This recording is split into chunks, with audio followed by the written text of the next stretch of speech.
ఏమి లక్ష్మి, దసరా పండుగ వస్తుంది కానీ చీర తెచ్చుకున్నావా? ఏడనే ఇంకా ఓనే పోకపోతున్నాయే. మంచి మంచి చీరలు వచ్చినాయంట. మా ఇంటి పక్క అన్నది పోదామనుకుంటున్నా కానీ పైసలే లేవు. ఏ ఊకో ఎప్పుడు గట్నే అంటావు కానీ నీతో మస్తు పైసలు ఉంటాయి. అయినా కూడా మళ్ళీ ఎప్పుడు చుట్టలేనే లేవంటావు. లేవే నిజంగా నీతోనే ఉన్నాయేమో. ఇద్దరం పోయి షాపింగ్ చేసి వస్తాము, నీకు పండుగ అయిపోయినాక ఇస్తాము అనుకున్నా. పోయమ్మ దేవుడికి నన్ను అడిగితే చీర తెచ్చుకున్నావా అని ఇది నాకే టెండర్ పెట్టేటట్టుంది.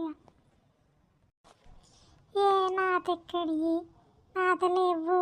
నేను ఈ పండక్కి చూస్తా, తీసుకుంటా లేకుంటే లేదా అని చూస్తా అన్న. బద్మాషి పైసలు అనగానే చీర తెచ్చుకున్నాను బట్టి ఇది పండక్కి చీరను నాకు కట్టాను. పండక్కి పట్టు చీర కడితే దీని మూతి మీద గుత్తా.